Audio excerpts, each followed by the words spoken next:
প্রিয় শ্রোতা, আমন্ত্রণ জানাচ্ছি গল্প পাঠের আসরে। আমি ওয়ারা করিম। শুনতে যাচ্ছেন মুনীর চৌধুরীর বিখ্যাত নাটক কবর।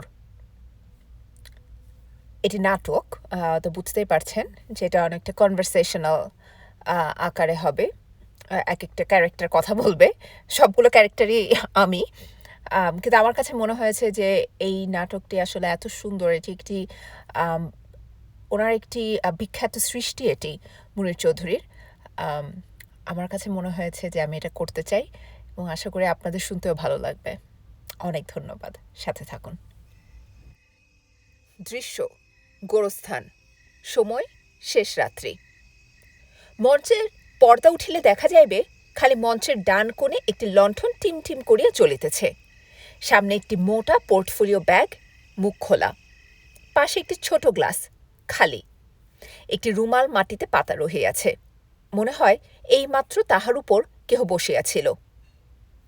লোকটি মঞ্চের ভিতর ঢুকিল। হৃষ্টপুষ্ট বড় সড় শরীর, চালচলন গণ্যমান্য নেতার মতো। ভারী কি উপযুক্ত সাজগোজ। ভিতরে ঢুকিয়াই ডাকিল, গার্ড, গার্ড। নীল কোর্তা পাজামা পরা গার্ডের প্রবেশ। পায়ে খয়েরি ক্যাম্বিসের জুতা। পাজামার প্রান্তদেশ মোজার মধ্যে গোঁজা। হাবভাবে প্রভুভক্তির ঝলক, কিন্তু আপাতত একটু হতবুদ্ধি ও ভয়ার্ত ভাব। হাতে নিভন্ত লণ্ঠন। ছুটিয়া প্রবেশ করিল। জি হুজুর। কি রকম গার্ড দিচ্ছ? তোমাদের পাহারা দেবার এই নাকি নমুনা? ছিলে কোথায় এতক্ষণ? কতক্ষণ ধরে ডাকছি, কোনো সাড়া নেই। প্রথম প্রথম ঠাউর করতে পারি নাই হুজুর। এমন ঠান্ডায় রান্ধার হুজুর যে কানের মধ্যে খামোখাই কেবল ঝাঁঝা করে। তোমার পোস্টিং কোথায় ছিল? ওই পশ্চিম কোণে, ওই কিনারের শেষ লাল বাঁধানো কবরের পার। ওখান থেকে এখানে আসতে একেবারে হাঁপিয়ে পড়েছ? বাহাদুর গার্ড দেখছি। বাতি নিভিয়ে রেখেছ কেন? গার্ড চমকাইয়া হাতের লণ্ঠন দেখে। হো, হ্যাঁ, পইরা গেছিলাম। তাড়াতাড়ি কইরা আইতে গিয়া পইরা গেছিলাম গর্তের মধ্যে। গর্তে? কবর? পুরান কবর হইব। একদম ঠোসা আসিল। না বুঝা পা দিতেই একদম ভস কইরা ভিতরে ঢুকিয়া গেছি। ইডিয়েট! চোখ মেলে পথ চলো না? খেলার মাঠ পেয়েছ নাকি? এটা গোরস্থান। সাবধানে পা ফেলতে পারো না? যাও, ডিউটিতে যাও। অন্যদিক হইতে নিঃশব্দে প্যান্ট, কোট, মাফলার চাদর জড়ানো কিম্ভূত কিমাকার এক ব্যক্তির প্রবেশ। নেতা তাহাকে লক্ষ্য করে নাই। গার্ড বলল, জি হুজুর, বলে একটা স্যালুট দিল। নেতা বলল, যাওয়ার পথে আবার আরেকটার মধ্যে পড়ো না। কাতার দেখে আল দিয়ে চলবে। যাও। কোনো কাজ নেই, এমনি ডেকেছিলাম। বাতিটা জ্বালিয়ে দিও। জি হুজুর। আগত ব্যক্তি নেতার পেছন থেকে বলল, তখনই বলেছিলাম স্যার, এইসব আজে বাজে লোক। নেতা চমকাইয়া বলিল, কে? তুমি কে? আমি স্যার, ইন্সপেক্টর হাফিজ। ও, আপনি? এমন করে নাকে মুখে কাপড় জড়িয়েছেন যে অন্ধকারে চমকে উঠেছিলাম। ভবিষ্যতে ওরকম আর করবেন না। না, ভয় পাইনি। গত 4-5 বছরের মধ্যে ভয় কখনই মনের ভিতর ঢুকতে পারেনি। তবু ডাক্তার বলেছে আমার নাকি উইক হার্ট। সাবধানে থাকতে বলেছে। কি বলছিলেন বলুন। নেতা বসিয়া গ্লাসটা হাতে লইবে এবং অন্যমনস্কভাবে পোর্টফোলিও ব্যাগটার মুখ খুলিবে। ইন্সপেক্টর হাফিজ খুব স্বাভাবিকভাবে কথা বলিতে চেষ্টা করিবে, কিন্তু নজর পুরোপুরি নেতার হাতের দিকে। হেই, বলছিলাম এইসব হাবাগোবা লোক সঙ্গে না আনলেই পারতেন। কাজ বানাবার চেয়ে পণ্ড করাতেই বেটারা বেশি পটু। তা হোক, ওরা আমার বিশ্বাসী লোক। আপনার সারা অফিস ঢুরলেও অমন লোক জুটত না। এটা স্যার ঠিকই বলেছেন। সব একবারে হারামির বাচ্চা। বেতনটাকে পাওনা দাবি হিসেবে আদায় করতে চায়, নিমক বলে মানে না।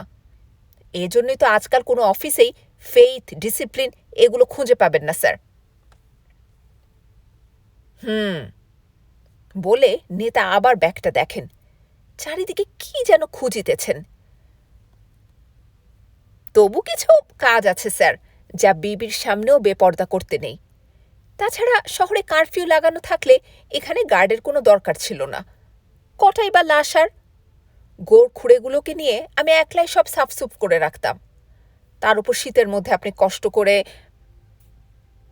নেতা বলল, কিছু কাজ আছে যা অন্যের উপর চাপিয়ে দিয়ে নিশ্চিন্ত হওয়া যায় না, তা সে যতই পটু হোক না কেন। বলে নেতা দাঁড়াইয়া খুঁজিতে থাকে। হাফিজ বলল, কিছু খুঁজছেন স্যার? হ্যাঁ, একটা বোতল এই গ্লাসটার পাশেই ছিল। ভূত জিনে আমি বিশ্বাস করি না, বিশ্বাস করলেও তারা কেউ এসে একেবারে বোতল সমেত আমার হুইস্কি শেষ করে যাবে মনে হয় না। একটু আশেপাশে খুঁজে দেখুন তো, আমি ভুলে কোথাও ফেলে গেছি নাকি। ব্যাগের ভেতর পুরে রাখেননি তো? না, ওগুলো ভরা বোতল, একটা কিছু খালি হয়েছিল। ওহ হ্যাঁ, তাই তো, এ তো বড় সাংঘাতিক কথা। না না, ভালো করে খুঁজে দেখা দরকার। বোতলটা কী রকম স্যার? না খেয়ে থাকলে বোঝানো যাবে না। হ্যাঁ না স্যার, মানে স্যার আমি বোতলটার শেপ, গড়নের কথা বলছিলাম। ও, খুঁজে দেখুন, আমি নতুন একটা খুলছি, আপনি ওটার খোঁজ করুন। হাফিজ মেঝের অন্য কোণে উপুড় হইয়া কি খোঁজে, তারপর মাটিতে একবার হাত ঠেকাইয়া চিৎকার করিয়া উঠে, পেয়েছি পেয়েছি পেয়েছি স্যার, এই যে এইটা না স্যার। একটি খালি মদের বোতল তুলিয়া দেখায়। অত জোরে চেঁচিয়ে উঠবেন না হঠাৎ। গত 4-5 বছরের মধ্যে কোনোদিন ভয় পাইনি, এটা ঠিক। তাহলেও এটা গোরস্থান, খেলার মাঠ নয়। হঠাৎ চেঁচালে বুকে লাগে। আপনাকেও বলেছি একবার। দেখি। হ্যাঁ হ্যাঁ হ্যাঁ, এ বোতল এটাই। কিন্তু মানে একদম খালি যে স্যার। তাতে ক্ষতি নেই, যে খেয়েছে সে যে বোতল শুদ্ধ সাবার করতে সক্ষম নয়, বর্তমানে সেটাই আমাদের জন্য এরকম জায়গায় সুখের কথা, অন্তত ভয়ের কথা নয়। ভয়? হে, কি যে বলেন স্যার! মানে আমি ভেবেছিলাম হয়তো এমনিতেই কারো পায়ের ধাক্কা লেগে ছিটকে পড়ে গিয়ে থাকবে, সব হয়তো মাটিতে গড়িয়ে পড়ে বরবাদ হয়ে গেছে। নিশ্চয়ই গার্ড ব্যাটার কাণ্ড। কবরের গর্ত থেকে উঠে এসে সোজা আপনার বোতলের ওপর হয়তো আবার হোঁচট খেয়েছে। অমন দামি জিনিসটা নষ্ট করে দিল স্যার। আপনাকে প্রথমে ভেবেছিলাম নেহায়েত সরকারি কর্মচারী, এত দরদি লোক বুঝিনি। হাফিজ বলল, সব মাটিতেই পড়েছে স্যার, হাত দিয়ে দেখলাম, জায়গাটা ভিজে একেবারে কাদা কাদা হয়ে গেছে। আপনার এই চাকরি নেওয়া সার্থক হয়েছে। এবার একটু বসে আরাম করুন, ভয়ঙ্কর ঠান্ডা, আপনার তো পা শুদ্ধ কাঁপছে। হাফিজ বলল, অ্যাঁ, পা টলছে মানে কাঁপছে? ও হ্যাঁ, তাই তো। ইস, কি বেজায় শীত। একটু বসি তাহলে স্যার। হ্যাঁ। নেতা তখন হোৎকা পোর্টফোলিও ব্যাগ হইতে নতুন বোতল খুলিয়া ক্রমাগত ঢালিতেছেন। ওদিককার কাজ কত দূর এগুলো, আর কতক্ষণ দেরি হবে? প্রায় হয়ে এলো বলে, এতক্ষণে সব চুকে 2-1 বেজে যেত। গোলমালে কাজে বাধা না পড়লে কখন সব কাজ শেষ করে ফেলতাম। গোলমাল? এখানেও গোলমাল? গোরস্থানের মুর্দারাও মিছিল করতে শিখেছে নাকি? কি যে বলেন স্যার!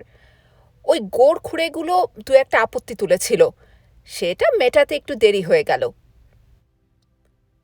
আপত্তি? টাকা পয়সা নিয়ে আপনি কোনো গোলমাল করেননি তো?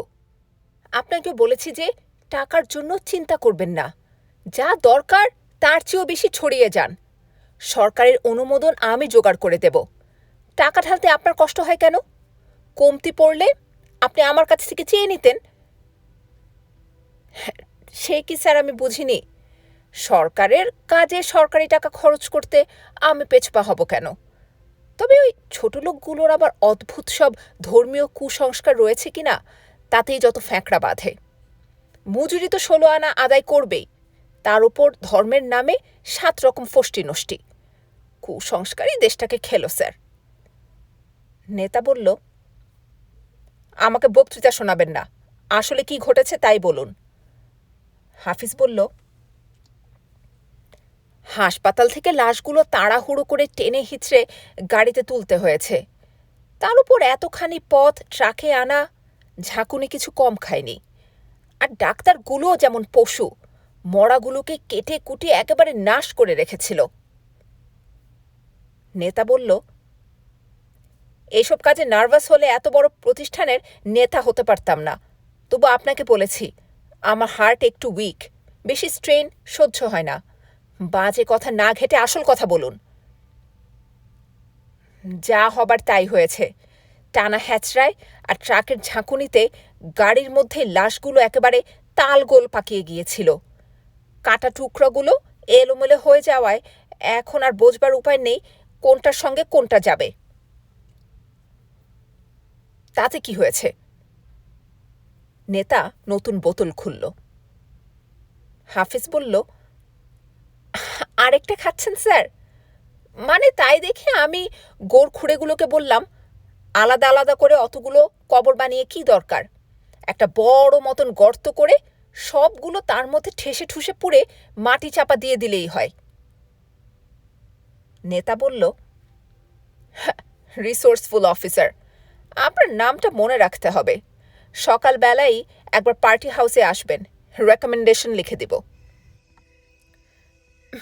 মেহেরবানি স্যার। পাকিস্তান হবার পর আমরা পেটি অফিসাররাই কেবল কিছু পেলাম না, ব্রিটিশ আমলেও সমাজে মিশতে পারেনি। পাকিস্তানের জন্য এত ফাইট করে আমাদের এখনো সেই দশা। যদি আপনারাও আমাদের দিকে ফিরে না তাকান, আমরা বাঁচব কি করে? আমাদের তো স্যার কোনো রাজনীতি নেই, সরকারি মা বাপ। যখন যে দল হুকুমত চালায় তার হুকুমই তামিল করি। এর মধ্যে গোলমালটা কিসের? আপত্তি উঠল কোথায়? হ্যাঁ, ও হ্যাঁ, মানে ওই গোড় খুঁড়ে বজ্জাত ব্যাটারা বলে কিনা কাভি নেহি, বলে কিনা মুসলমানের মুর্দা, দাফন নেই, কাফন নেই, জানাজা নেই, তার উপর একটা আলাদা কবর পর্যন্ত পাবে না। এ হতে পারে না, কাভি নেহি। গো ধরে বসে রইল। কত বোঝালাম। আহাম্মকি করেছেন। সরকারি কাজ করেন কিনা পাবলিক সেন্টিমেন্ট বোঝেন না। বোঝাতে গিয়ে সময় নষ্ট না করে ওদের খুশি মতো কাজ করতে দিলে আপনার ইজ্জত ডুবে যেত। কাজ আদায় করা নিয়ে আপনার কারবার। সমাজ সংস্কারে বক্তৃতা দেবার জন্য আপনাকে সরকার বেতন দেয় না।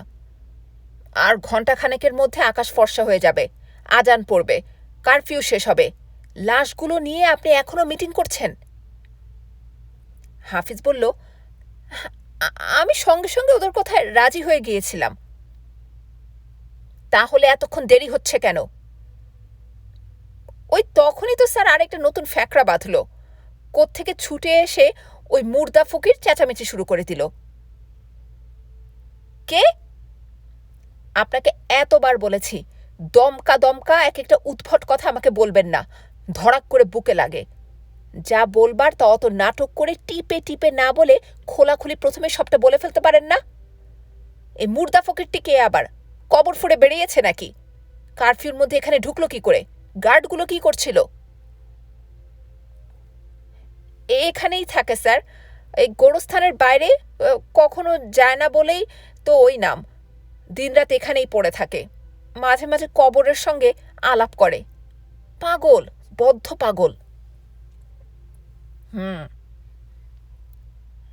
লোকটা এমনিতে ভালো লেখাপড়া জানে, ভালো আলেম, গ্রামের স্কুলে মাস্টারি করত। 43-এ দুর্ভিক্ষে চোখের সামনে ছেলে মেয়ে মা বউকে মরতে দেখেছে, কিন্তু কাউকে কবরে যেতে দেখেনি। মুর্দাগুলো পচেছে, শকুনে খুবলে দিয়েছে, রাতের বেলা শেয়াল এসে টেনে নিয়ে গেছে। সেই থেকে পাগল, গোরস্থান থেকে কিছুতেই নড়তে চায় না। বলে, মরে গেলে কেউ যদি কবর না দেয়, মরার সময় হলে কাছাকাছি থাকব, চট করে যাতে কবরে ঢুকে পড়তে পারি। বড় ট্র্যাজিক স্যার। নেতা বলল, অনেক খবর রাখেন দেখছি। চাকরি চাকরি স্যার, চারদিকের হরেক রকমের খোঁজ আমাদের রাখতে হয় স্যার। বেশি খোঁজাখুঁজি করতে গিয়ে নিজের বুদ্ধিটাই কোথায় যেন খুইয়ে এসেছেন। মেহেরবাড়ি করে তাড়াতাড়ি বলবেন কি গোলমালটা কিসের? লাশগুলো মাটি চাপা দিতে এত দেরি হচ্ছে কেন? ঠান্ডায় আপনার মগজ জমে গেছে, কেবল এলোমেলো বকছেন। নিন। বোতলটা এগিয়ে দিল নেতা। এক চুমুকে টেনে নিন, শরীর গরম হবে, বুকে সাহস পাবেন, কথা গুছিয়ে বলতে পারবেন। নিন। আপনার সামনে স্যার, তার উপর স্যার এখন অন ডিউটি। তাকানোর সময় নেই, লাশগুলো মাটি চাপা দিয়ে কারফিউ শেষ হবার আগে আমাদের এখান থেকে সরে পড়তে হবে। ঢিলেমির এটা সময় নয়। ধরুন, এক চুমুক টেনে চটপট কাজ শেষ করে ফেলুন। বোতলে মুখ লাগিয়ে খাবো স্যার? কেন, চুষনি লাগিয়ে দিতে হবে নাকি? হাফিজ বোতলটা মুখে লাগাইয়া চোঁ চোঁ করিয়া টানে টানে একদম খালি করিয়া ফেলল। ঢক করিয়া বোতলটা মাটিতে রাখিয়া চোখ বড় করিয়া এক মুহূর্ত থম ধরিয়া থাকে। তারপর আকর্ণ বিস্তৃত হাসিতে উদ্ভাসিত হইয়া, এই মালটা স্যার আরও ভালো, একেবারে কলজেয়ে গিয়ে ঘা মারে। নেতা বলল, মুর্দা ফকির লাশগুলো দেখেছে?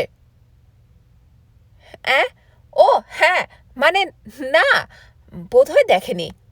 ও ব্যাটার চলাফেরা কিছু ঠাউর করা যায় না, কোত্থেকে হঠাৎ হুশ করে একেবারে চোখের সামনে এসে পড়ে। বোধহয় আড়াল থেকে গোড়খুড়েদের সঙ্গে আমার কথাবার্তা শুনে থাকবে। আচমকা পেছন থেকে লাফিয়ে পড়ল, ঠিক আমাদের মাঝখানে। তারপর কি তুখোড় বক্তৃতা! আমি তো গোড়খুড়েদের কথা মেনেই নিয়েছিলাম। এই ব্যাটাই না কোত্থেকে উড়ে এসে ওদের বোঝাতে শুরু করলো, কিছুতেই না, একটা কবরেই কাজ সারতে হবে। যে হারে মানুষ মরছে তাতে নাকি শেষটায় ওর কবরের বাজারে ঘাটতি পড়ে যেতে পারে। দেখুন তো কিসব বিদঘুটে কথা। ওকে শুদ্ধ পুঁতে ফেললেন না কেন? কি যে বলেন স্যার, মন ভুলিয়ে কাজ আদায় হলে জানে মেরে ফায়দা কি? পাগল আদমি। একটু তাল দিয়ে কথা বলতেই সুরসুর করে আমার সঙ্গে চলে এলো। ওকে ওইদিকে পার করে দিয়ে আমি পাহারা দিচ্ছিলাম, যেন আবার হামলা না করে। আর এই শালারাও সে কখন থেকে শাবল চালাচ্ছে, এখনো নাকি খোড়াই শেষ হলো না। এত করে নিশ্চয়ই প্রায় হয়ে এসেছে। হাফিজ ঘড়ির দিকে তাকালো। নেতা গ্লাসে চুমুক দিয়া বলিল, না, কাজটা ঠিক হয়নি। এসব ফকির দরবেশ বড় ধড়িবাজ লোক হয়, কোত্থেকে কি উৎপাত সৃষ্টি করবে কে জানে। লাশ ও ব্যাটা দেখেনি, দেখলেও কিছু বুঝতে পারত না। রক্ত মাংসের স্তূপ দেখে ও কি বুঝবে? এরকম লাশ তো ট্রেনে চাপা মরারও হতে পারে। গুলি চলছে দুপুরবেলা, খবর দেশময় ছড়িয়ে পড়েছে সঙ্গে সঙ্গে। A4 O4, ফকির হোক পাগল হোক, শহরে থেকেও এই খবর ওর কানে পৌঁছায়নি তা ভাবতে আমি রাজি নই। এসব খবর ঝোড়ো হাওয়ার মুখে আগুনের ফুলকির মতো ছড়িয়ে পড়ে। হাফিজ বলল, মুর্দা ফকির ঝড়ও বোঝে না, আগুনও বোঝে না, ও তো এক রকমের কবরের বাসিন্দা। ভাষার দাবিতে মিছিলে বেরিয়েছিল বলেই পুলিশ গুলি করে কয়েকটাকে খতম করে দিয়েছে। এত কথা বোঝবার মতো জ্ঞান বুদ্ধি ওর নেই। লাশ দেখলেই ও মুখের মধ্যে ভাত গুজে দিতে চায়, কারণ ওর ধারণা মানুষ শুধু এক রকমেই মরতে পারে, খেতে না পেয়ে। পাগল, বদ্ধ পাগল। কিন্তু লাশগুলো কোথায় কবর দেওয়া হচ্ছে তা তো ও দেখেছে। সকালবেলা যদি কাউকে আঙুল দিয়ে জায়গাটা দেখিয়ে দেয়, লাশ নিয়ে মিছিল করতে না পেরে খেপে গিয়ে সকালবেলা যদি ছাত্ররা এখানেও খোঁজ করতে আসে। হাফিজ বলল, আপনারা লিডার, অনেক দূর ভাবেন, আমরা পেটি অফিসার, হুকুম তামিল করেই খালাস। কি করতে হবে স্যার? ওটাকে শুদ্ধ পুঁতে দাও। অ্যাঁ, কি বলছেন স্যার? আপনি এক্সাইটেড হয়ে গেছেন স্যার, আর খাবেন না এখন। আমি আমার মাত্রা জানি, পুঁতে ফেলো। 10, 15, 20, 25 হাত, যত নিচে পারো। একেবারে পাতাল পর্যন্ত খুঁড়তে বলে দাও। পাথর দিয়ে মাটি দিয়ে ভরাট করে গেঁথে ফেলো। কোনোদিন যেন আর ওপরে উঠতে না পারে। কেউ যেন টেনে ওপরে তুলতে না পারে, যেন মিছিল করতে না পারে, স্লোগান তুলতে না পারে, যেন চেঁচাতে ভুলে যায়। হাফিজ বলল, আপনি বড় এক্সাইটেড স্যার। এসব কাজ বড় সূক্ষ্ম স্যার। এক্সাইটমেন্ট সব পণ্ড করে দিতে পারে। আমাদের ট্রেনিংয়ে এজন্য অন্যরকম। কোনো সময়ে আমাদের উত্তেজিত হতে নেই। ভান করতে পারি, কিন্তু আসলে উত্তেজিত নই। নেতা বলল, পুঁতে ফেলো। ভুল, খুব ভুল হবে। যাই করতে হয় স্যার, খুব কুললি করতে হবে। এসব আমাদের রীতিমতো প্র্যাকটিস করে আয়ত্ত করতে হয়েছে, এতে কাজ হয়। আমি একবার ওই দিকটা দেখে আসি। এত দেরি হচ্ছে কেন বুঝতে পারছি না। যান, তাড়াতাড়ি যান। আপনার কথা শুনতে শুনতে কানে তালা লেগে গেছে। নেশাটা পর্যন্ত জমতে পারছে না। আর বেশিক্ষণ আপনাকে দেখলে আপনাকে শুদ্ধ পুঁতে ফেলতে ইচ্ছে করবে। হ্যাঁ, আপনার কথা শুনলে হাসি পায় ঠিক, কিন্তু মানে পিলে পর্যন্ত চমকে ওঠে স্যার। বুকটা ধড়ফড় করে উঠেছে। উঠতে গিয়ে মনে হলো যেন আবার বসে পড়ব। বড্ড ভয় পেয়ে গেছি স্যার। আর একটু দেবেন স্যার? খেলে একটু মনে সাহস আসবে, তাড়াতাড়ি গুছিয়ে কাজ করতে পারবো। এই নতুন বোতলটা কেমন স্যার? নেতা বলল, আপনার মাত্রা আমার জানা নেই, এই দফা একটু কমিয়ে দিলাম। গ্লাসে কিছুটা ঢালিয়া বোতলটা তুলিয়া দিলেন। নিঃশব্দে পিছনে আসিয়া দাঁড়াইয়াছে মুর্দা ফকির। কেহ তাহাকে দেখে নাই। সর্বাঙ্গ কম্বলে ঢাকা, রুক্ষ ময়লা চুল, তীক্ষ্ণ কোটরাগত চক্ষু জ্বলিতেছে। হাফিজ ও নেতা বোতল ও গ্লাস চুমুকে শেষ করিয়াছে। ফকির হাফিজের কাঁধে হাত দিয়া বলিল, ঝুটা! হাফিজ ও নেতা সভয়ে চিৎকার করিয়া উঠে। নেতা দুর্বল হৃৎপিণ্ড চাপিয়া ধরে। কে? হ্যাঁ, হো আপনি? হঠাৎ অন্ধকারে চিনতে পারিনি হুজুর। ফকির বলল, ঝুটা, মিথ্যেবাদী, আমাকে চিনতে পারে না। এই গোরস্থানে এমন কেউ নেই। জিন্দা মুর্দা কেউ না। জিন্দার মুর্দার পার্থক্য বোঝো? দেখলে চিনতে পারবে। হাফিজ বলল, সে হুজুর আপনার দোয়ায়।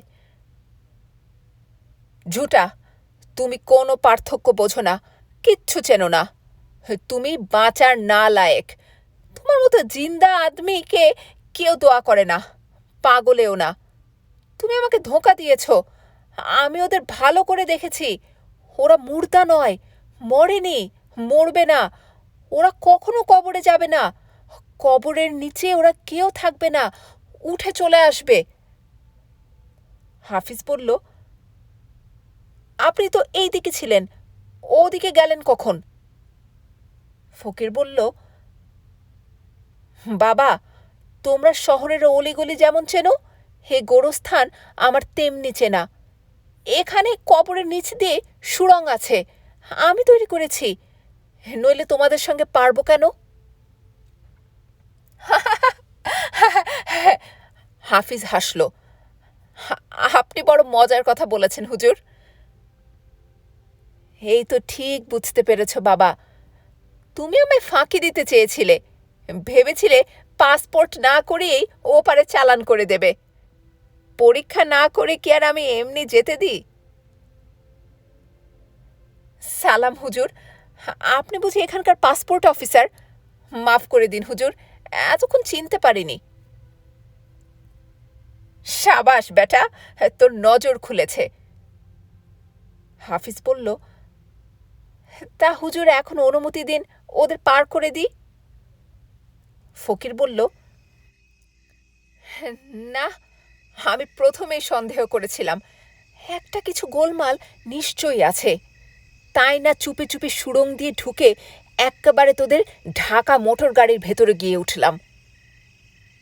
নেতা বলল, ইন্সপেক্টর? ফকির বলল, প্রথমে দেখে মনে হলো ঠিকই আছে, উল্টে পাল্টে দেখি কোনোটার বুকের কাছে এক খাবলা গোশত নেই, কোনোটার ফাটা খুলি দিয়ে কি সব গড়িয়ে পড়ছে। ভাবলাম ঠিকই আছে, কবরের কাবেল। কিছু নয়, শেয়াল শকুনে খামচে কামড়ে একটু খারাপ করে গেছে। হঠাৎ খেয়াল করে দেখি তারপর, না তো, ঠিক তো নেই। হুম, সে কি হুজুর, ঠিক, সব তো ঠিকই আছে। চোপড়াও, ঠিক নেই, গন্ধ ঠিক নেই। তোমরা চোরা কারবারি, আমি শুকে দেখেছি, গন্ধ ঠিক নেই। হাফিজ বলল, গন্ধ? বাসি মরার গন্ধ আমি চিনি না? এ লাশের গন্ধ অন্যরকম, ওষুধের, গ্যাসের, বারুদের গন্ধ। এ মুর্দা কবরে থাকবে না। 20, 25, 30 হাত যতই নিচে মাটি চাপা দাও না কেন, এ মুর্দা থাকবে না। কবর ভেঙে বেরিয়ে চলে আসবে, উঠে আসবে। ও, তাহলে বলুন, কবর দেওয়া হয়ে গেছে, থাক, গন্ধ থাকুক, মাটির নিচ থেকে নাকে লাগবে না। ওরা জোর করে কবর দিয়ে দিল, আমায়ও বলল না। আমিও তোমাদের কথা মানব না। ও মুর্দা কবরের নয়, আমি ওদের ডেকে তুলে নিয়ে চললাম। হাফিজ বলল, খোদা হাফেজ। ফকির কিছু দূর যাইয়া আবার ফিরিয়া আসে, টানিয়া টানিয়া চারিদিক হইতে কি শুকিতে চেষ্টা করে, নিজের শরীরও শুকিয়া দেখে। না, আমার গায়ের গন্ধ নয়। দেখি। আগাইয়া আসিয়া একবার হাফিজের গা শুকিয়ে তারপর ঝুঁকিয়া হাফিজের মুখের ঘ্রাণ নিয়াই জল জলে চোখ বিস্ফোরিত করিয়া দেয়। ছুটিয়া নেতার মুখের ঘ্রাণ নেয়, মুখ চোখ অধিকতর উজ্জ্বল করিয়া বলল, তাই বলো, এইবার পেয়েছি, ব্যাটারে কি ভুলই না করেছে। নেতা বলল, ইন্সপেক্টর, লোকটাকে দূর করে দাও এখান থেকে। ফকির বলল, গন্ধ, তোমাদের গায়ে মরা মানুষের গন্ধ। তোমরা এখানে কি করছো? যাও, তাড়াতাড়ি কবরে যাও। ফাঁকি দিয়ে ওদের পাঠিয়ে নিজেরা বাইরে থেকে মজা লুটতে চাও না? না না না, আমার রাজ্যে এসব চলবে না। তোমাদের গায়ে মুখে পায় মরার গন্ধ। তোমাদের সময় হয়ে গেছে। ছি, এরকম ফাঁকি দেয় না। আমি ওদের তুলে নিয়ে আসছি, তোমরা তৈরি হয়ে নাও। ইস, গোড় খুঁড়েরা কি ভুলই না করেছে। না না না, হে তো হতে পারে না। বিড়বিড় করিতে করিতে ফকিরের প্রস্থান। নেতা বিমূঢ়, হাফিজ হাসিতেছে, প্রাণ খুলিয়া হাসিয়া লইতেছে, সাফল্যের হাসি, পানাধিক্য হেতু কিঞ্চিৎ বেসামাল। স্যার, সব খতম স্যার, আমরা এখন ফ্রি।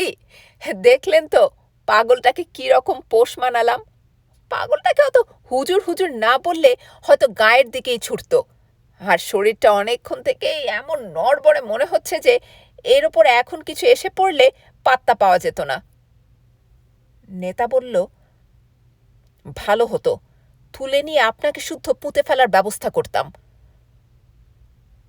ওই একটা নোংরা কথা বারবার বলবেন না স্যার, তাহলে আমিও আপনার সম্পর্কে 2-1টা হক কথা বলে ফেলবো কিন্তু। যেমন?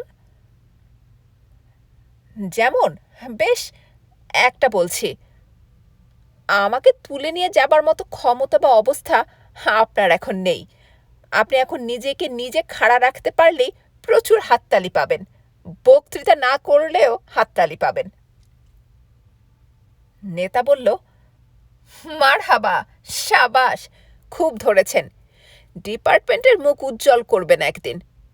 একবারও তো ঠিক মতো উঠে দাঁড়ায়নি, ধরে ফেললেন কি করে? অনেকদিন হলো এ লাইনে আছি স্যার, এতটুকু বুঝবো না? সবটা ঠিক ধরতে পারেননি। উঠতে হয়তো কষ্ট হবে, কিন্তু বক্তৃতা আমি ঠিক দিতে পারবো। কি, বিশ্বাস হয় না বুঝি? বিশ্বাস? হ্যাঁ, পারবেন, তা পারবেন।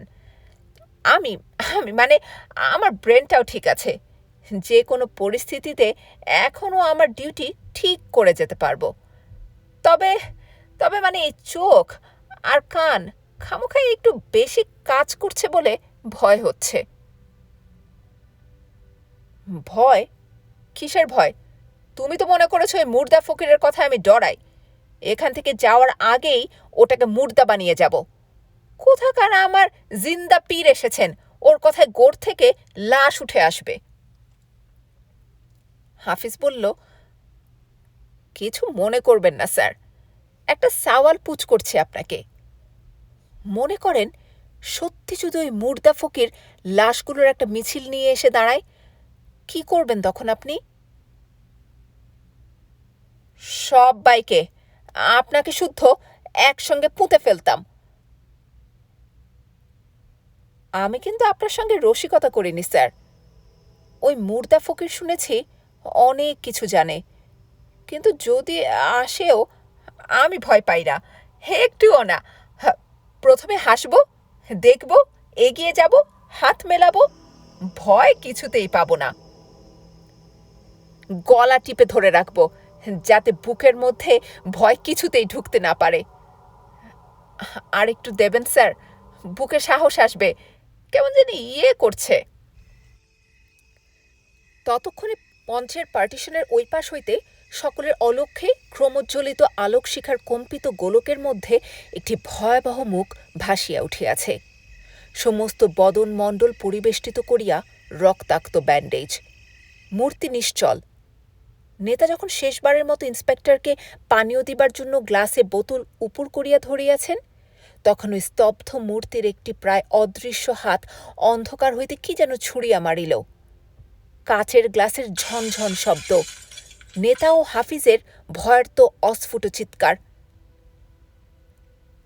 গুলি, গুলি স্যার, শুয়ে পড়ুন শিগগির, গুলি, গুলি!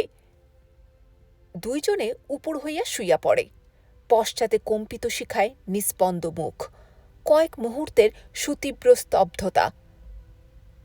নেতা চাপা স্বরে বলিল, গুলি কি করে বুঝলে? দেখেছি। কে ছুঁড়েছে তুমি দেখেছ? না, তবে কি ছুঁড়েছে দেখেছি। কোথায়? বেশি নড়বেন না, খুঁজে দেখছি পাই কিনা। হাফিজ উপর হইয়া একটু চারিদিকে হাতড়ায়, হঠাৎ কি তুলিয়া দেখে, ধরুন, পেয়েছি। নেতা হাতে নিল জিনিসটা। এ কি? এই যে বুলেট, রক্তমাখা। কুললি, কুললি, ভয় পাবেন না স্যার, ভয় পেলেই সব গেল। ওই নিশ্চয়ই ওই মুর্দা ফকিরের কাণ্ড। ট্রাকের ভেতর ঢুকে লাশের গা থেকে হয়তো খুলে নিয়ে এসেছে, সেগুলোই ছুঁড়ে মেরে এখন আমাদের ভয় দেখাচ্ছে। নেতা বলল, ও তাহলে বলো। কিছু না, মুর্দা ফকির সে তো জ্যান্ত আদমি, বড় ভয় পেয়ে গিয়েছিলাম। এখন উঠে পড়া যাক স্যার, মিছে মিছে ভয় পেয়ে লাভ কি? ইন্সপেক্টর? জি? আমার কেমন যেন মনে হচ্ছে যে মেরেছে সে এখনো আমাদের পেছনে দাঁড়িয়ে আছে। হ্যাঁ? তুমি একটু ঘুরে একবার দেখো তো, আমিও তাকাচ্ছি। হাফিজ ধীরে ধীরে মাথা ঘুরাইয়া দেখে, দেখে সর্বাঙ্গ তার শিহরিয়া উঠে, আপ্রাণ চেষ্টায় অস্বাভাবিক স্থির কণ্ঠে বলে, উঠে এসেছে। কে? সেই লাশটা। লাশ? কোন লাশটা? বুলেট খাওয়া ছাত্র, খুলি নেই। ও, কি চায়? চুপচাপ দাঁড়িয়ে আছে, জিজ্ঞেস করব? কি জিজ্ঞেস করবে? এই কি চায়, কেন উঠে এসেছে, ঠান্ডা লাগছে নাকি, এই সব। আমাদের কথা বুঝবে? হাফিজ বলল, ট্রাই করতে হবে, সব লাইনেই ট্রাই করতে হবে। এটা একটা নতুন সিচুয়েশন স্যার, কুললি অগ্রসর হতে হবে। ঘটনা হিসেবে এটা অবাস্তব হতে বাধ্য, কিন্তু অন্যরকম হলেও আমাদের ভয় পেলে চলবে না, ফেস করতেই হবে। হাফিজ উঠিয়া দাঁড়াইবে, বেশ কষ্ট। নাটুকে মাতালের টলায়মান অবস্থা নয়, তবে নেশায় যে উভয়েরই খুব গাঢ় হইয়াছে তাহা স্পষ্ট। নেতা বলল, আপনি কিছু ভয় পাবেন না, আমি পেছনে রয়েছি, পিস্তলের টিপ আমার পাক্কা। হাফিজ বলল, খবরদার অমন কাজ করবেন না, পিস্তলের কেস এটা নয় স্যার, বুঝতে পারছেন না? এটা ঠিক মানে অন্য জিনিস, মানুষ নয়। পিস্তল রেখে দিন, লক্ষ্য করুন আমি কিরকম সামলে নিচ্ছি। একটু আলাপ করতে পারলেই পোষ মানিয়ে নিব। এই এই আমার কথা শুনতে পাচ্ছ? এই স্যার, কোনো সাড়া দিচ্ছে না যে। নেতা বলল, বোধহয় আমাদের সঙ্গে দেখা করতে আসেনি, আমাদের সঙ্গে হয়তো কোনো কাজ নেই। ভালো, তা ভালো, ও থাকুক, আমাদের কাজে চলো আমরা যাই। তা হয় না স্যার, ওকে এখানে দাঁড় করিয়ে আমরা চলে যাব? তা হয় না স্যার, আমার ডিউটি আমাকে করতেই হবে, ওকে ফেরত না পাঠিয়ে আমরা চলে যেতে পারি না স্যার। মূর্তি কথা বলে উঠল, আমি যাব না, আমি থাকব। দুজনে হতবাক, ধীরে ধীরে হাফিজ আগাইয়া যায়। কোথায় যাবে না, কোথায় থাকবে? কবরে যাব না, এখানে থাকব। অবুঝের মতো কথা বলো না, তোমাদের এখন এখানে আর থাকতে নেই, তোমরা মরে গেছো। অন্যখানে তোমাদের জন্য নতুন জায়গা ঠিক হয়ে গেছে, সেখানে এখন তোমাদের চলে যাওয়া উচিত। মিথ্যে কথা, আমরা মরিনি, আমরা মরতে চাইনি, আমরা মরব না। হাফিজ নেতার কাছে আসিয়া বলিল, বড় একগুঁয়ে স্যার, আলাপ করে সুবিধা হবে বলে মনে হচ্ছে না। একটা বক্তৃতা দিয়ে দেখবেন স্যার, যদি কিছু আছর হয়। পারবেন না স্যার? আপনি তো বলেছিলেন, যাই হোক বক্তৃতা দিতে আপনার কোনো কষ্ট হবে না, একবার ট্রাই করুন না স্যার। নেতা বলল, দেখো ছেলে, আমার বয়স হয়েছে, তোমার মুরব্বীরাও আমাকে মানে। বহুকাল থেকে এদেশের রাজনীতি আঙুলে টিপে টিপে গড়েছি, শেপ দিয়েছি। কওমের বৃহত্তম রাজনৈতিক প্রতিষ্ঠানের বলতে পারো আমি একচ্ছত্র মালিক। কোটি কোটি লোক আমার হুকুমে ওঠে বসে। মূর্তি বলল, কবরে যাব না। আহা, আগে কথাটা ভালো করে শোনো। তুমি বুদ্ধিমান ছেলে, শিক্ষিত ছেলে, চেষ্টা করলেই আমার কথা বুঝতে পারবে। বিশ্ববিদ্যালয়ের সবচেয়ে উঁচু ক্লাসে উঠেছ, অনেক কেতাব পড়েছ, তোমার মাথা আছে। ছিল, এখন নেই, খুলিই নেই, উড়ে গেছে। ভেতরে যা ছিল রাস্তায় ছিটকে পড়ে নষ্ট হয়ে গেছে। জীবিত থাকতে তুমি দেশের আইন মানতে চাওনি, মরে গিয়ে তুমি এখন পরপারের কানুনকেও অবজ্ঞা করতে চাও। কমিউনিজমের প্রেতাত্মা তোমাকে ভর করেছে, তাই মরে গিয়েও এখন তুমি কবরে যেতে চাও না। তোমার মতো ছেলেরা দেশের মরণ ডেকে আনবে। সকল সর্বনাশ না দেখে তুমি বুঝি কবরে গিয়েও শান্ত থাকতে পারছো না? তোমাকে দেশের নামে, কওমের নামে, দিনের নামে যারা এখনো মরেনি তাদের নামে মিনতি করছি, তুমি যাও, যাও, যাও। মূর্তি বলল, আমি বাঁচব। কি লাভ তোমার বেঁচে? অশান্তি ডেকে আনা ছাড়া তোমার বেঁচে কি লাভ? তুমি বেঁচে থাকলে বারবার দেশে আগুন জ্বলে উঠবে, সব কিছু পুড়িয়ে ছাড়খাড় না করে সে আগুন নিববে না। তার চেয়ে তুমি লক্ষ্মী ছেলের মতো কবরে চলে যাও। দেখবে দুদিনে সব শান্ত হয়ে যাবে, দেশে সুখ ফিরে আসবে। আমি ওয়াদা করছি, তোমাদের দাবি অক্ষরে অক্ষরে আমরা মিটিয়ে দেব। তোমার নামে মনুমেন্ট গড়ে দেব। তোমার দাবি অ্যাসেম্বলিতে পাশ করিয়ে নেব। দেশ জোড়া তার জন্য প্রচারের ব্যবস্থা করব। যা বলবে তাই করব। দোহাই তোমার, তবু অমন স্তব্ধ পাথরের মূর্তির মতো আকাশ ছোঁয়া পাহাড়ের মতো নিশ্চল হয়ে দাঁড়িয়ে থেকো না। সরে যাও, চলে যাও, অদৃশ্য হয়ে যাও। সর্বাঙ্গে কাফনের কাপড় জড়াইয়া আর একটি মূর্তি নিঃশব্দে মাথা তুলিয়া দাঁড়াইয়াছে।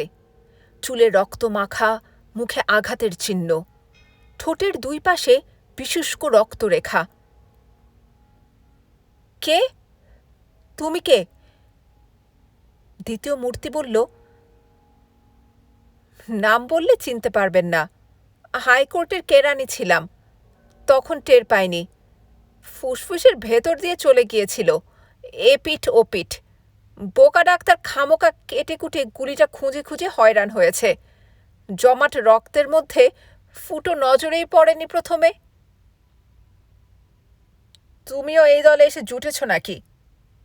নেতা বলল। গুলি দিয়ে গেঁথে দিয়েছেন, ইচ্ছে করলেও আলগা হতে পারবো না। তুমি আমাকে চেনো? চশমাটা আর খুঁজে পাইনি, অন্ধকারে আপনাকে চেনা যাচ্ছে না, তবে আপনার গলা চিনি। আমার কথা শুনেছ এইমাত্র যা বলছিলাম? দ্বিতীয় মূর্তি বলল, আপনি মিথ্যেবাদী। কথা দিয়ে আপনি কথা রাখেন না। আপনি অনেক ওয়াদা করে সেবার আমাদের 1.5 মাস লম্বা ধর্মঘট ভেঙে দিয়েছেন। আমার ছোট ছেলেটা তখন মারা যায়। আপনার কথা শুনেছি, আপনার কথা ভুলিনি। আপনি মিথ্যেবাদী। প্রথম মূর্তি বলল, আমরা কবরে যাব না। দ্বিতীয় মূর্তি বলল, আমরা বাঁচব। হাফিজ অগ্রসর হইয়া নেতার কানের কাছে বেশ জোরে ফিসফিস করিয়া বলিল, হবে না, এই লাইনে ঠিক কাজ হবে না স্যার, অন্য রাস্তা ধরতে হবে। আমার মাথায় একটা প্ল্যান এসেছে, দেখবেন ঠিক কাবু করে ফেলব।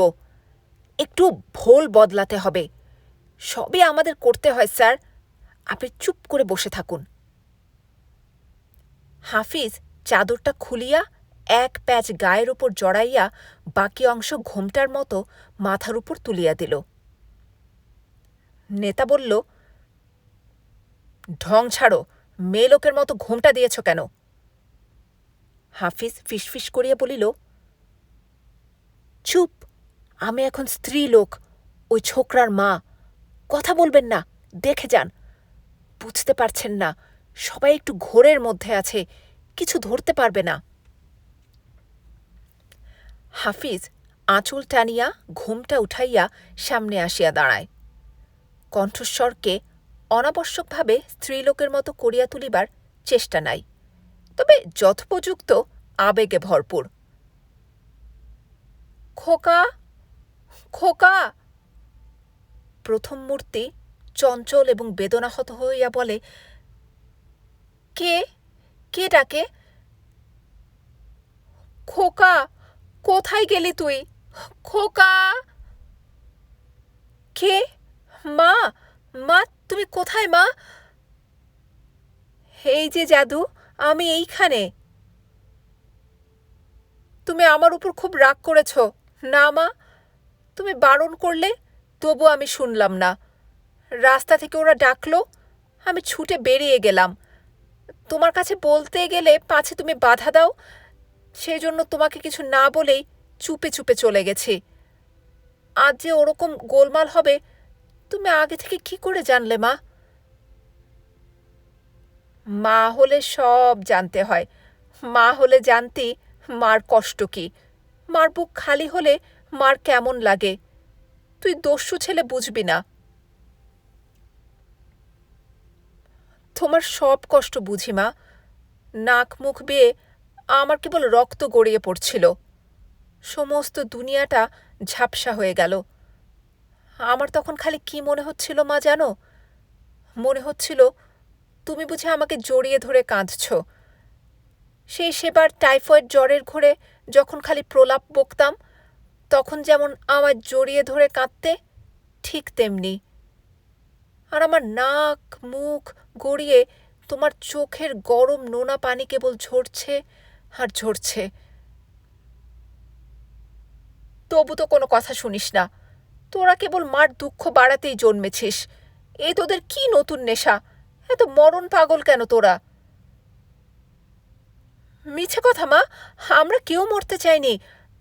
তোমার কাছে থাকতে কি ইচ্ছে করে না আমার? হারিকেনের লণ্ঠন জেলে অনেক রাত পর্যন্ত পড়ব, তেল কমে এলে সলতে উস্কে দিয়ে পড়ব, আর তুমি বারবার এসে বকবে, কেবল বকবে। তারপর লণ্ঠন জোর করে কেড়ে নিয়ে যাবে, টেনে বিছানায় শুইয়ে দেবে। অন্ধকারে মশারির ফাঁক দিয়ে ছায়া মূর্তির মতো ঘুমে জড়ানো তোমার ছোট্ট এলোমেলো শরীর দেখব। দেখব মা, চলে যেও না মা। তোমায় আমি দেখব, তোমায় আমি আদর করব মা। তুমি কোথায় মা? ঘুমের ঘোরে কি বকছিস? স্বপ্ন দেখছিলে বুঝি? অনেক রাত হয়েছে লক্ষ্মী বাবা, আর রাত জেগে পড়ে কাজ নেই। বিছানা করে রেখেছি, জাদু আমার, শুতে যা। আমাকে শুতে যেতে বলছো মা? না না, আমি শোবো না। আমি এখন শোবো না মা। আমি আর কোনো দিন শোবো না। একবার ঘুমিয়ে পড়লে আমাকে আর জাগতে দেবে না ওরা। তুমি বুঝতে পারছো না মা? না না, আমি শোবো না। আমি যাব না। আমি থাকবো। আমি উঠে আসবো। নেতা বলল, ইন্সপেক্টর, তোমার এই ভুতুড়ে নাটক আর কতক্ষণ চলবে? হাফিজ বলল, ছি বাবা, জিদ করো না। লক্ষ্মীটি, শুতে যাও। মার কথা শোনো। দ্বিতীয় মূর্তি আচমকা চঞ্চল হইয়া উঠিয়া দাঁড়ায়। অস্পষ্টভাবে হাফিজের দিকে হাত বাড়াইয়া বলে, মিন্টু, মিন্টু, মিন্টু ঘুমায়নি এখনো? হাফিজ তখন সুর পাল্টাইয়া বলে, তোমার কোলে আসার জন্য কাঁদছে। দাও, আমার কোলে দাও। দ্বিতীয় মূর্তি বাচ্চা কোলে লইবার ভঙ্গি করে বলে, ইস, জ্বরে যে গা পুড়ে যাচ্ছে গো। নেতা বলে, খবরদার, ফেলে দাও, ওটাকে ফেলে দাও কোল থেকে। এই শেষবারের মতো বলছি, এখনো ভালো চাও তো সরে পড়ো, চলে যাও সব। প্রথম মূর্তি বলে, আমি যাব না, আমি বাঁচব মা। বৃষ্টিতে ভেজা নরম ঘাসের উপর দিয়ে খালি পায়ে আমি আরও হাঁটব। ঠান্ডা রূপোর মতো পানি চিরে হাত পা ছুঁড়ে সাঁতার কাটব মা। দ্বিতীয় মূর্তি তখন বলে, কাঁদিস নে মিন্টু, তোর বাপকে কম চেষ্টা করেছে? দুষ্টু মুদি কিছুতেই মাসের শেষ বলে এক রত্তি বার্লি বাকি দিল না। বেতন নেই 1.5 মাস, দেবে কেন? তুই কাঁদিস নে মিন্টু, তুই কাঁদলে তোর মাও কেবল কাঁদবে। এখন চুপ করে ঘুমিয়ে থাক, দেখবি কাল ভোরে সব জ্বর কোথায় চলে গেছে। নেতা বলল, সকাল পর্যন্ত তোমাদের নিয়ে এখানে ঠায় দাঁড়িয়ে থাকতে হবে নাকি? না, আমি তা পারবো না। এত সব আবদার আমার সঙ্গে চলবে না। গেট আউট ডেভিলস, যাও বলছি। হাফিজ বলল, উত্তেজিত হবেন না স্যার, কুললি কুললি। প্রথম মূর্তি বলল, তুমি একটুও ভয় পেও না, কিচ্ছু ভেবো না মা। আমি কিছুতেই মরব না। ছায়ামূর্তির মতো বারবার আসব। তুমি যদি আমার কথা ভাবতে ভাবতে ঘুমিয়ে পড়ো, দরজায় এসে টোকা দেব। চৌমাথার মোড়ে দাঁড়িয়ে হাতছানি দিয়ে তোমায় ইশারা করব। তোমার কোলে ঝাঁপিয়ে পড়ব মা। দ্বিতীয় মূর্তি কোলের কল্পিত সন্তানকে বলল, দূর বোকা, তুই স্বপ্ন দেখছিস, ভয়ের কি আছে? তুই তো আমার কোলে। আমি থাকতে তোকে মারে এমন দৈত্য দুনিয়াতে নেই। ওগুলো কিছু না, সব সং সেজে তোকে ভয় দেখাতে চায়। তুই ঘুমো, ঘুমো তুই। নেতা বলল, ইন্সপেক্টর, আমি এসব মানি নে, সব পুঁতে ফেলবো। একটা একটা করে গুলি করে আমি সব মাটির সঙ্গে মিশিয়ে দেব। হাজার হাজার হাত মাটির নিচে সব পুঁতে ফেলবো, যাতে কোনো দিন আর উঠতে না পারে, ভয় দেখাতে না পারে। গুলি, সবগুলোকে আবার গুলি করো। Guard, guard! হন্তদন্ত হইয়া প্রবেশ করে মুর্দা ফকির। জি হুজুর। গুলি করো, নেতা লক্ষ্য না করিয়াই মুর্দা ফকিরকে বলে। ফকির বলে, গুলি? ও হ্যাঁ আছে, আমার কাছে আরো কয়েকটা আছে। এই নিন বুলেট, খুব তাজা, টাটকা, এখনো খুন লেগে রয়েছে। হাত পাতুন, ধরুন, এই যে, লোড করুন আপনি। আমি ওদেরকে ডেকে নিয়ে আসি। যাই, আমি মিছিলটা এইদিকে ডেকে নিয়ে আসি। হন্তদন্ত হইয়া ফকিরের প্রস্থান। সেই গমন পথের দিকে তাকাইয়া নেতা একবার নিজের বুক চাপিয়া ধরে। হাফিজ পিছন হতে আগাইয়া তাহাকে ধরে। নেপথ্যে মুর্দা ফকির চিৎকার করিতেছে, তোরা কোথায় গেলি? সব ঘুম নাকি? উঠে আয়, তাড়াতাড়ি উঠে আয়, সব মিছিল করে উঠে আয়। গুলি, গুলি হবে, স্ফূর্তি করে উঠে আয় সব। কোথায় গেলি? সব উঠে আয়, মিছিল করে আয় এদিকে। আজ গুলি, গুলি হবে আজ, কবর খালি করে উঠে আয় সব। নেতা বিবর্ণ মুখে ইন্সপেক্টরকে বলে, ইন্সপেক্টর, হাড়টা জানি কেমন করছে, বড় ভয় পেয়ে গেছি, একটু ধরে রেখো আমাকে, আর আর একটু ঢেলে দিতে পারবে? হাফিজ তখন বলে, না, আপনার এখনো হুঁশ নেই, আমার নিজেরও হয়তো নেই, ঠিক বুঝতে পারছি না।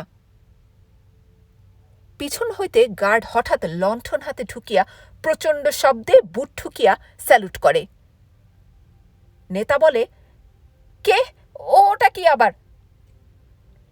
হাফিজ তাকাইয়া বলে, ইডিয়েট, এটা কি তোমার প্যারেড গ্রাউন্ড নাকি? বন্দুকের গুলির মতো স্যালুট করতে শিখেছ দেখছি, কি চাও?